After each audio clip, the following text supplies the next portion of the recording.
Pamätáte? Ja určite áno. Mala som asi 10 alebo 11 rokov, keď prišla revolúcia, nežná revolúcia a vtedy ja som to milovala, lebo som si uvedomila, že to uzatvorenie v tých presvedčeniach, ako sa nedá, ako nemôžeme cestovať, nemôžeme si myslieť to, čo chceme, treba to robiť potichu, aby nikto nevedel.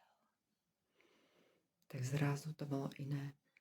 A keď sa to ukázalo v tom, že keď som mohla, tak som sa vydala do sveta. 22 rokov som si lietala hore-dole, užívala život.